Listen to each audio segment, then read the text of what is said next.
That's There it goes. still figuring this whole Facebook Live out. Hey, everybody, welcome to the Facebook Live. And we are here for in a special time. We're seeing a lot of people, hurting and in a crisis, and we're looking for ways to give back here with our company and with our gifts and talents that we've been given. And so we are so excited to welcome our guests to the show as a kind of as a backdrop or as a little context. We're about helping people unleash compassion in using the gifts and talents they've given to, and also the wealth they've been given. And I can't think of a better place or a better group to give to than Agape International. My wife Melanie and I have been giving for years and supporting Agape and Matt, and we can't wait to one day actually visit Cambodia and get on the ground. But in the meantime, we've been able to support them financially, and we hope to encourage and inspire you today with the story of Matt Robertson, who is one on the leadership team and on the outreach team, and he's going to tell us his story. And so without further ado, please welcome with me Matt Robertson to the show. Hey, Matt, how you doing? Doing great. Thank you so much for the opportunity to come on your show. Appreciate you, Brett and Melody, and just all you guys do. And it's an honor. Thank you. Absolutely. Thanks for being here. And so will you give our listeners a little bit about your story, Matt, Yeah. and then also your current focus? Yeah. So, as we were preparing for this, you were asking me questions in advance. I really reflected back on my childhood. And, one of the things I realized that maybe I'd kind of tucked away is, as a child of divorce, my parents divorced when I was about 9, 10 years old. I remember watching one of my cousins whose parents were going through a divorce at the exact same time. And he went off the rails. Like it just really negatively impacted him, and his life trajectory just went in a really bad way. And I started watching that happen as he was reacting and just going down a really dark path. And I remember thinking to myself, I can use this experience either as a negative or as a positive. I can use this experience to shape my life for bad or for good. And I chose to use the experience for good. One, to go through it, in a positive way as best I could to, be an encouragement to my mom, but also to eventually help others who were going through a similar situation. That's what I've gotten to do with my life is help others that have been through difficult situations, whether it's divorce or other addictions or things like that. And so I think that is then translated into what I'm doing now, where I get to help others. I get to help be a part of an organization that's rescuing girls out of sex trafficking, and help to bring people like you and others, donors and partners, along for the journey and helping to rescue and transform people's lives and communities.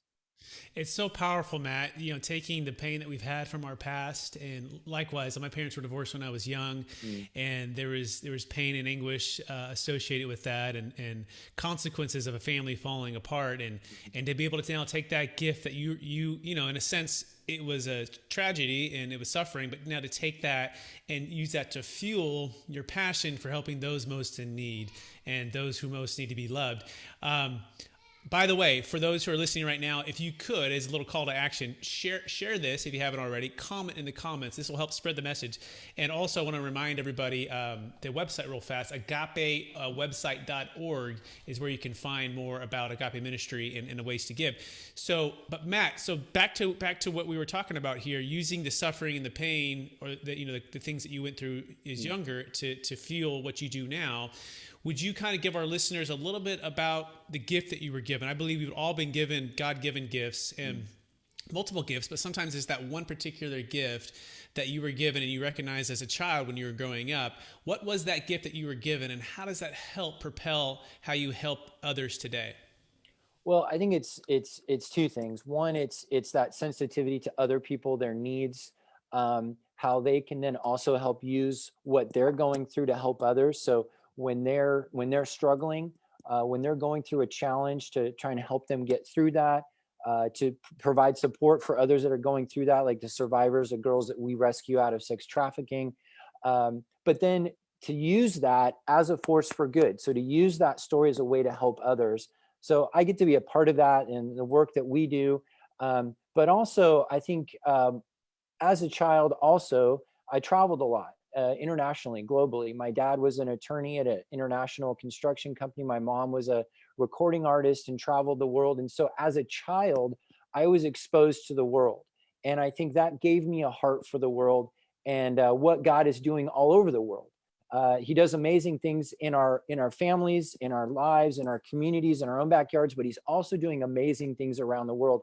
And I love telling the story and sharing that story, in some ways helping people get out of their own comfort zone, to realize that God is working all over the world, and there's a way that we can be a part of that. And it's a beautiful thing that God loves everyone, every Mm-hmm. tribe, every Mm-hmm. nation, every tongue, every background. And it's this sense of unity and diversity across a beautiful world. And what an Mm-hmm. opportunity as Christians to be able to give back and to get outside of our comfort zone. And sometimes that means going overseas. Sometimes that means going in your backyard, Yeah. wherever God's calling you to give. But what an opportunity to go, and we're going to dive into exactly what Agape does, to a place like Cambodia. Would you give our listeners a little bit of background of, just give it a little bit of the history of what happened with Cambodia, Mm-hmm. to kind of what's kind of the root cause of some of the challenges that created this crisis that is going on there, so they can have a little bit of a context of the history. Yeah. So in the late 70s, there was this communist regime, the Khmer Rouge, which basically destroyed everything to do with Cambodia, their culture, the economy, their moral and ethical values. Um, if you weren't if you weren't a part of the Khmer Rouge, if you weren't seen as loyal to their cause, if you were educated or religious, even if you wore glasses, they took you out. And at the end of the Khmer Rouge, they realized about 2 or 3 million people had been killed during that 4-year period. In the end, they were training up children as child soldiers, oftentimes to go after their own parents. So those are the adults of today. So imagine growing up in a country where not only is the country entirely decimated, had to hit the restart in the early 80s. There's no morals, there's no values, there's no religion, there's no ethics. But you yourself may have been a perpetrator of the crimes as a child. And so there's this moral vacuum in which, unfortunately, child sex trafficking became the norm. It became normal for parents to sell their children if they have a debt, or if they want something, or they need to feed the rest of their family. They'll make the choice to sell one of their children to be able to provide for the rest of their family. And so Cambodia became an epicenter, became a hub for child sex trafficking. Um, and so AIM stepped into that. Our founders, Don and Bridget, moved over there 15 years ago, gave up everything. We're living here in Roseville, California. They moved over there to start this fight. It started very small, and it's grown into what is today now a organization with over 400 staff on the ground, rescuing girls out of sex trafficking, providing restoration and healing for them, jobs for them when they're ready, and then a huge focus on preventing this from ever happening to at-risk kids. Let's dive into that a little bit more. As I remember learning about Agape for the first time, I'm a member of, my wife and I are family at Bayside Church here, Granite Bay. And I remember hearing the story for the first time. And one of the things I love about our church was just how aggressive they were about unleashing compassion and making a difference in this world. And so this is, I don't know how many years ago now, and they told the story and they made a call to action, which was, hey, we want to fund a SWAT team to go into these dark places and bust up these thugs and these evil people that are doing these things to these children.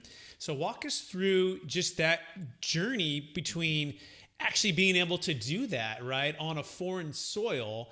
I can't help but think this is God's blessing and his provision to actually do that. Walk us through some of that challenge and that story there. Yeah, so we originally, when we started, it was just to start a restoration home for girls that were getting out, that were getting rescued. But we quickly discovered that there was a challenge. There were some of the organizations that we were working with that were doing rescues at the time. Because of where we were, we would get tip-offs, we would get information about places where girls were being held and being trafficked. And so we would pass that along. And unfortunately, in some of those organizations, there was corruption. there would be a tip off. The team would go to do the raid, and the girls would be gone. They would have been moved to another location. So in that, our founder, Don Brewster, got so frustrated. He's like, okay, we need to figure out a way to do this on our own. We've got the tip, we got the information. Let's find a way to act on it on our own. And so what we did is we went to the head of the Anti-trafficking Task Force, a general in Cambodia, proposed to him, we want to help start this SWAT team. And he approved it immediately. We were expecting it could never happen or maybe take some time, but he approved it immediately. And so that presented an interesting challenge as that wasn't in our plan. That wasn't in our budget. So we went to Bayside Church. They stepped up. They funded the SWAT team, the launching of that. And just another way that God has stepped up and provided for our ministry throughout all these years. But yeah, we do have a full-blown SWAT team that investigates, goes in, kicks down doors, not only rescues girls, but arrests pedophiles. And arrest their traffickers. Not only have we rescued over 1,400 out of sex trafficking in 5 years, but we've also arrested 300 traffickers, pedophiles, and others that are implicit in the crimes. And so, yeah, it's kind of a unique situation. A Christian organization that has its own SWAT team, that has the authority within a foreign government, within a foreign country, to go and do that. But we're fully authorized to do that and do it on a regular basis. Just had a raid a couple weeks ago, in fact.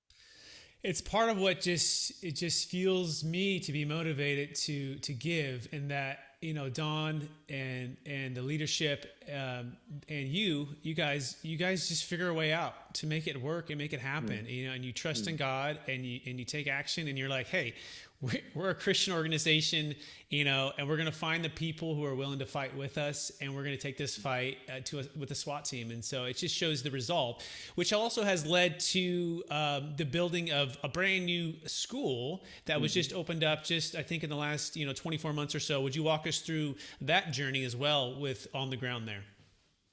Yeah, so education is a huge part of our prevention strategy. I mentioned that earlier. We want to prevent at-risk kids from being trafficked. And we've found that when you can provide an education to a child, the chances of them being trafficked are virtually eliminated. In fact, of the current school we have right now, we have over 500 kids in our school today that we know of. None of those kids are being trafficked. So when they're in school, their parents see them as having value. So the likelihood of them being trafficked again are virtually eliminated. But we're able to educate the next generation. So these are kids that come from impoverished communities, that come from places where they are at risk of being trafficked. So we're not only preventing them from being trafficked, but we're also setting the next generation of future abolitionists, kids that grew up in a community where they could have been trafficked. They're not going to be trafficked. They're going to be the future leaders of their country, and they're going to help with the fight against trafficking in their own country. Yeah, the saying goes, I think it's John Maxwell or someone else says that when the leader gets better, everything gets better. Yeah. And essentially, if you can change the leadership and the trajectory of these children to teenagers to adults, you can change the whole country. And walk us through a little bit of maybe a couple stories of just that, where you've had, girls that were saved or children that were saved, and now they're in your, part of the leadership team at AIM. Yeah, so one of the girls I think of is Toha, who herself is part of a story that we tell through our 22 brand bracelets and shirts. Toha was trafficked for 22 days.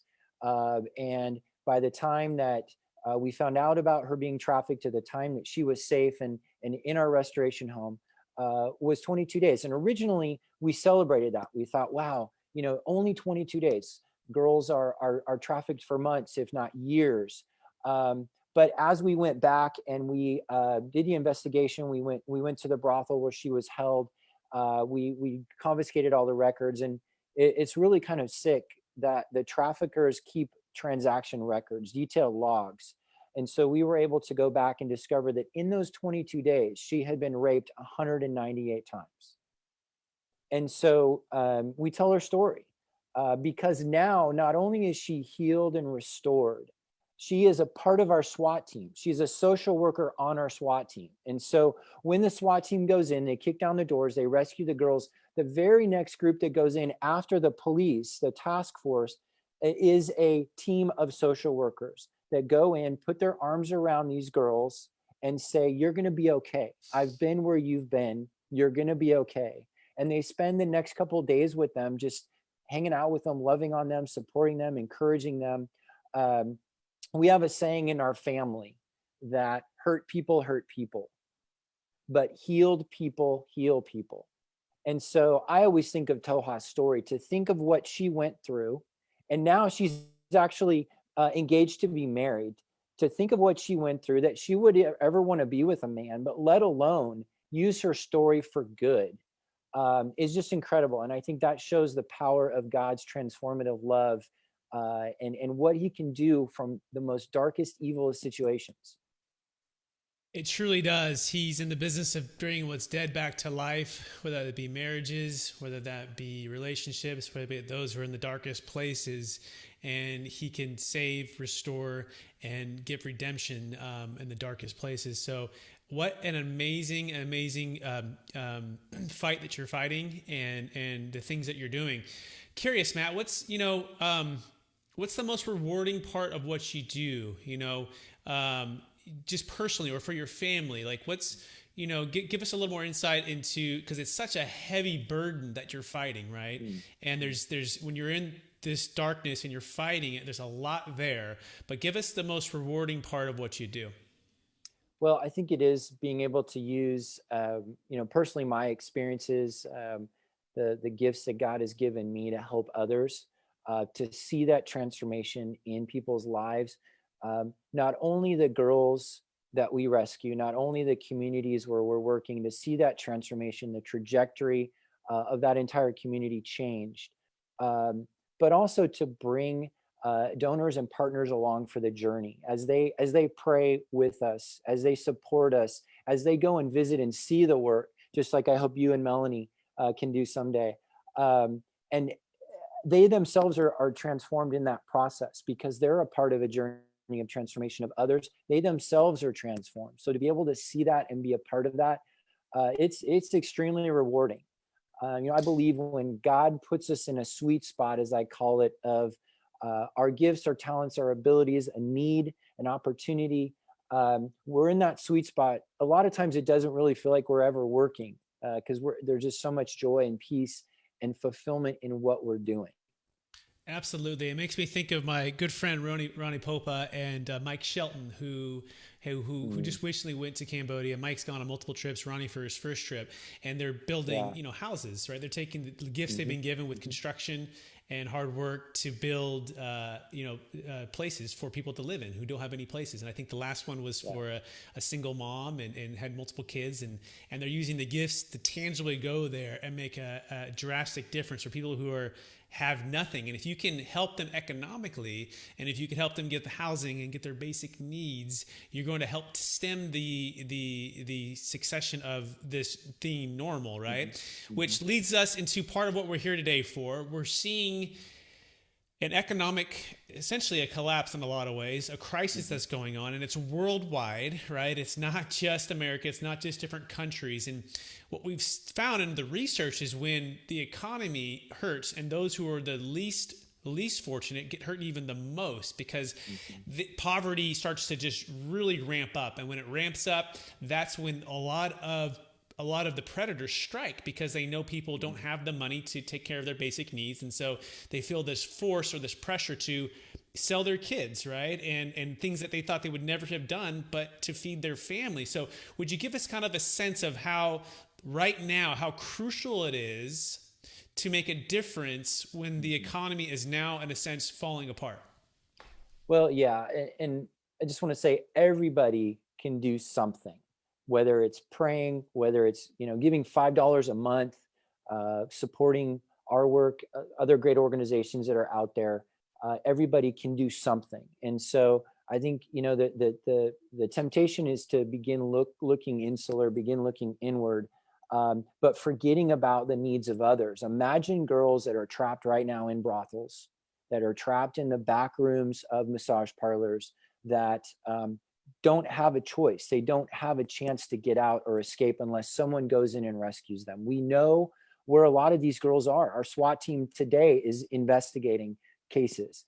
We just arrested an American pedophile that was over there preying on young kids just a couple days ago, working with the Department of Homeland Security. So our team is out there working, investigating. So we know where a lot of these girls are. We just need the resources to be able to go get them.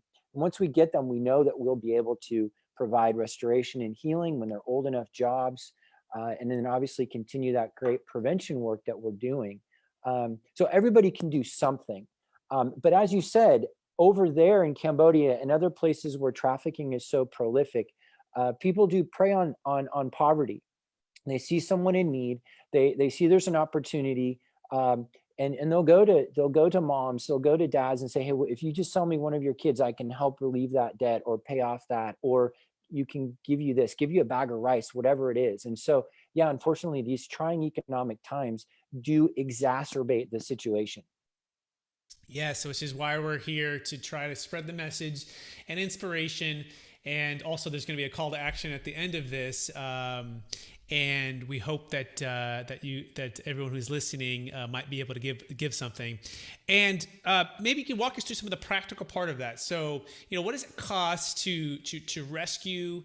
To restore, right? To the whole process, from start to finish. What does that actually cost tangibly, so that we can kind of put a number on potentially giving here in the short end of this talk here? Yeah, that's a great question. So we know that it costs $1,000 to rescue one girl, and that includes all the investigation into the situation, the place where she's being held, the rescue itself, the follow-up social work, the follow-up legal proceedings. It costs us about $5,000 to do a full raid. And in average, we rescue about 5 girls every raid. So you break that down, it's about $1,000 per girl. And then beyond that, we know that the restoration process can take months, sometimes years. So it's really hard to sort of nail that down in terms of what does it cost to, rescue, restore, and then successfully reintegrate one girl. It depends on that time that she needs to heal. And a lot of times it depends on how long they've been trafficked. And then we provide those job skills training and help provide jobs for them at the end. So it's really hard to nail down, but to begin with, let's just say it costs us $1,000 to rescue one girl. $1,000, okay, is the number to rescue one girl. Got it. Yeah. Great. Well, we're going to do a quick lightning round, and then we're going to do a call to action. So, just to get people to get a chance to get to know you a little bit better, Matt, what's maybe your favorite? It could be a business book or a leadership book. What's maybe a book that you've read recently that has been really inspirational or informative? Well, even though it's a little bit older, I really love Good to Great, Collins, and the practical business tips that he puts in his book. I still refer to that. So yeah, I would say Good to Great. Excellent. How about maybe a favorite podcast you've subscribed to or you like? Rick Warren does a great podcast. Yeah. Excellent. Rick Warren. How about maybe a favorite leadership quote? Love John Maxwell. I read a lot of his books as well. One of my favorite quotes from him is, he says, leadership is not about titles, positions, or flowcharts. It's about one life influencing another. I love that. One life influencing another. How about maybe a favorite Bible verse that inspires you or you live by? It's Romans 8:28. And we know that all things work together for the good of those who love God, to those who are called according to his purpose. Love it.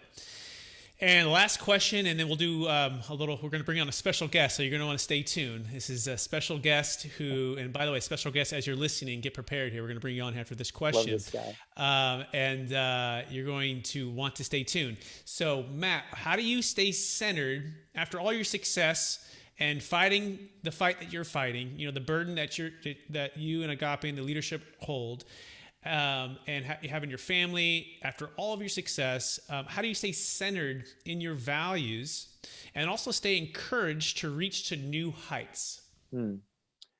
Great question. So I think it's in the daily. It's a daily discipline of reading God's word, of fellowshipping with Him, sharing with Him, listening to Him, um, also just exercise and worship.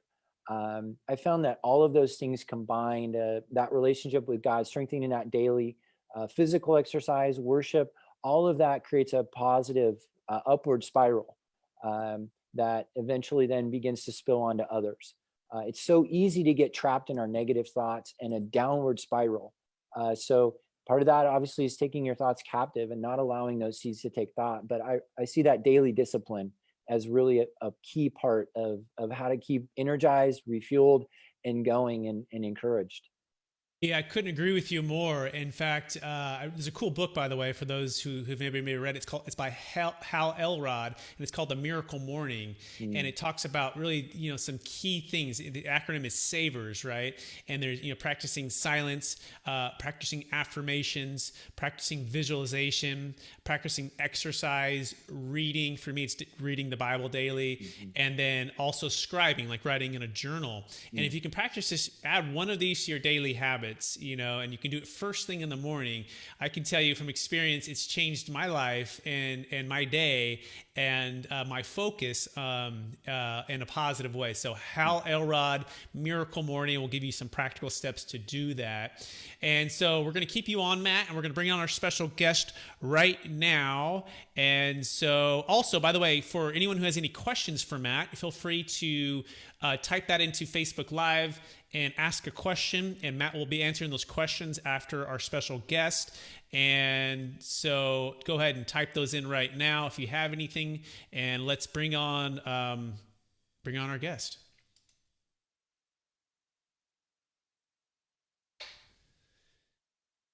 All right, let's see where he's at. He's in space somewhere, and he's maybe dropped off, but he's going to come on here in a minute. In the meantime, Matt, while we're waiting for our special guest, what's kind of like your schedule? I'm just curious as far as how often you get back to Cambodia and kind of your day to day. What maybe we didn't actually dive into your actual role. Maybe this is a good time to understand what is your specific role at AIM. Yeah, so I get to oversee a team of relational officers. We got a team all over the world, actually, that are working with donors and partners, church partners, business partners, from California to Hong Kong. And we engage relationally with individuals, families, like I said, churches, businesses, getting them more engaged, taking them over. I get to go about twice a year myself to take groups over, to be a part of leadership gatherings over there. Love traveling, love Cambodia. Again, can't wait to get you and Melanie over there. So yeah, it's a very rewarding job, and I love doing it. And yeah. Excellent. So our special guest is stuck in space somewhere. He's popping in and popping out. So we're going to try one more time to see if he can come in. Matt, what would be maybe the one question that you would ask for someone who's potentially wants to be a donor? And while we're waiting here, I'll try to answer it, right? And to see if we can get our special guest in. And if not, I'll have to be the special guest.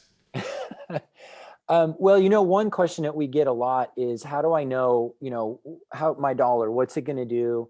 How do I know that it's going to be well used? It's going to go to a good cause.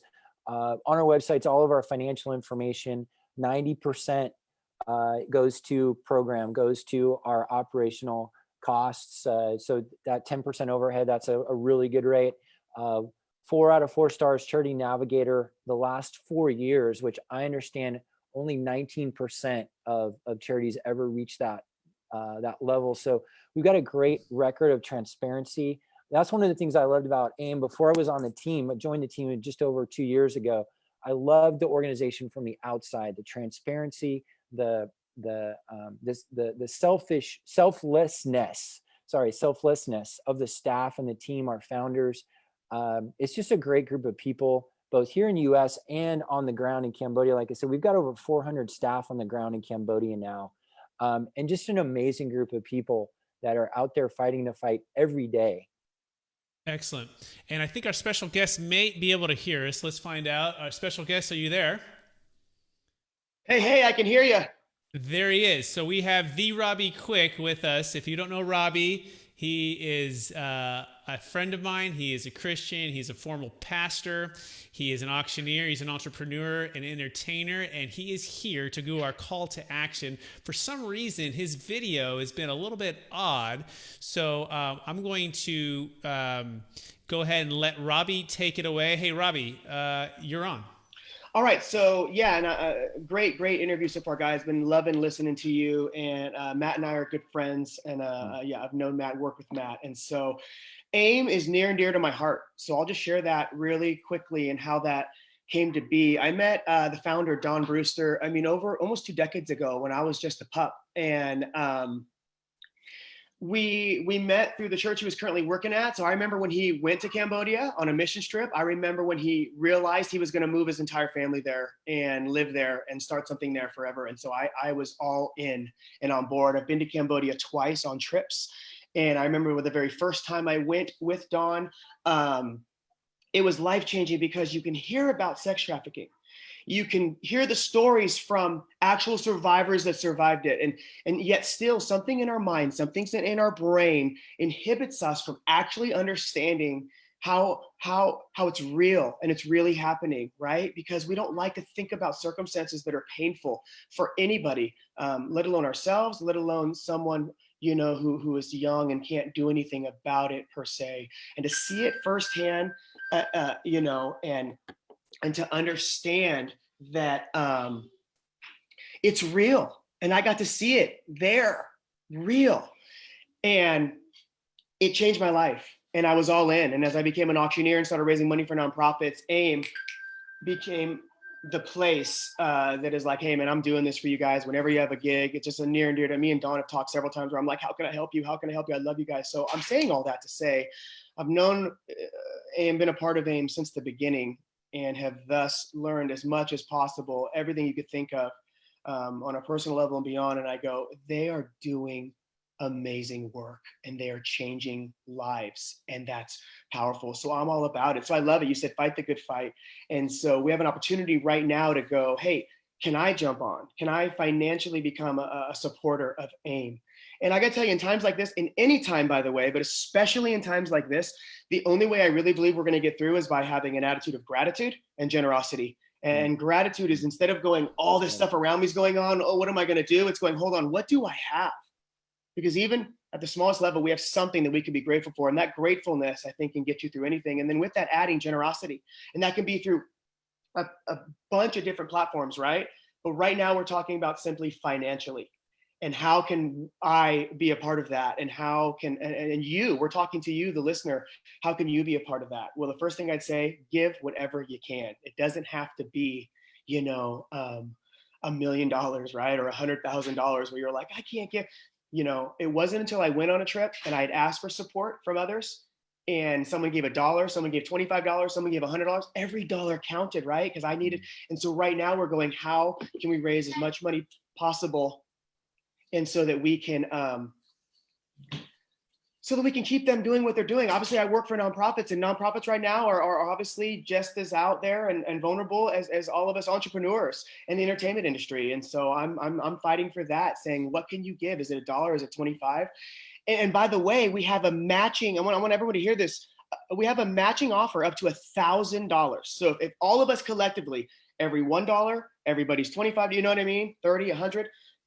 We have a donor up to $1,000. So give $1, give $25, whatever you can.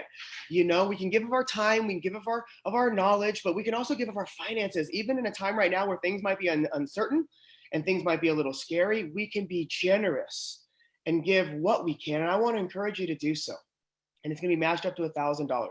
So in a minute, I'm going to hand it back over, and Matt's going to kind of talk to you about ways you can do that, but you can do it right onto the site. I want you to put there somewhere there, though, fight the good fight. Let that be our mantra. That is Brett's mantra. And so in honor of him and what he's doing to raise money, fight the good fight. Is it with $1? Is it with $5? Is it with 10? What can you do? Because we can all do something.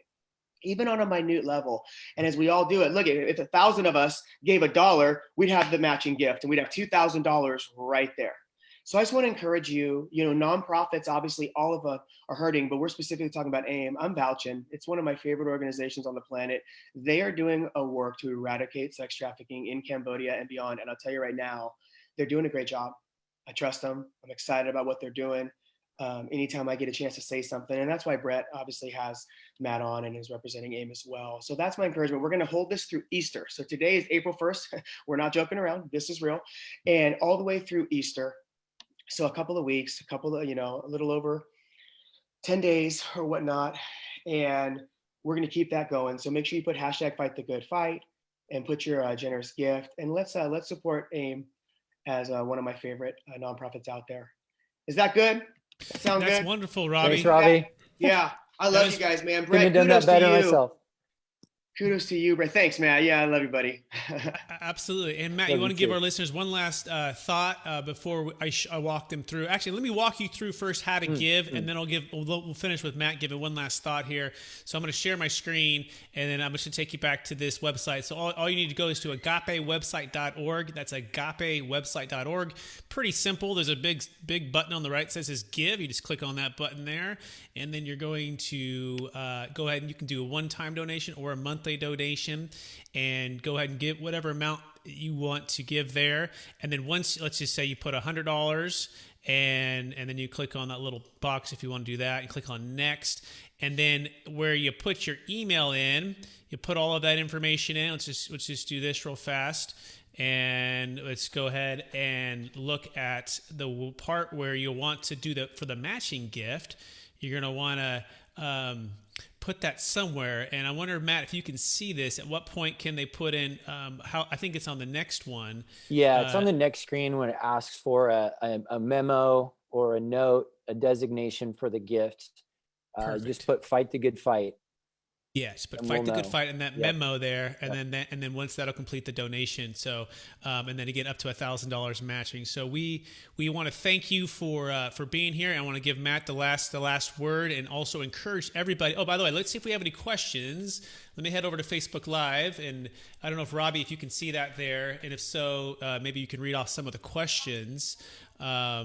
Yeah, there's one here. It says, with regards to AIM's factory in SWIPOC, has there been any discussion about making masks and gowns for needs throughout the world that could potentially be a revenue generating project with huge purpose?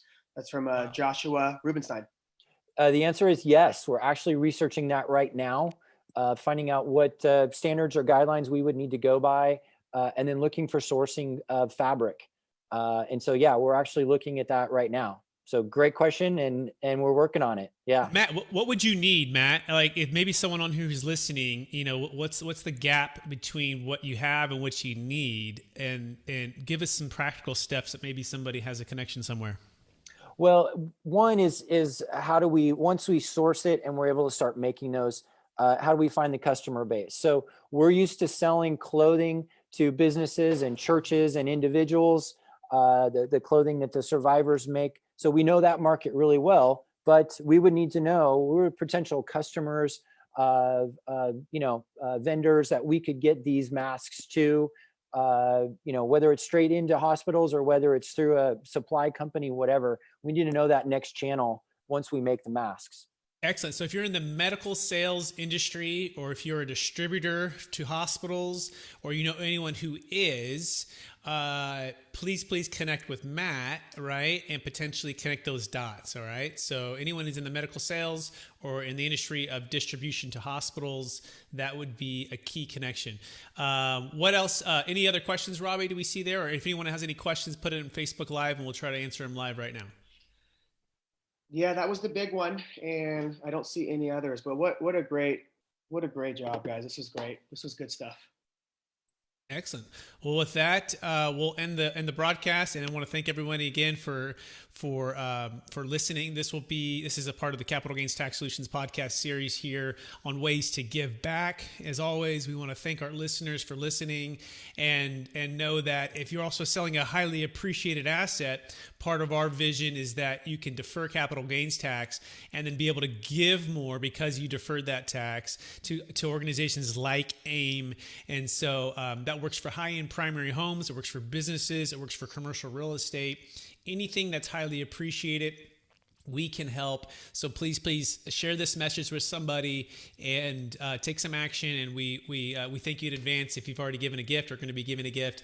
And with that, we'll end the broadcast and let Matt have the last word. Matt, what's the last word?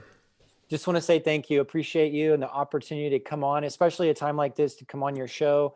You dedicating this time to this, really appreciate you and thank you. Great. And with that, we wish everyone a great day, and go take the information and take some action. Thank you so much.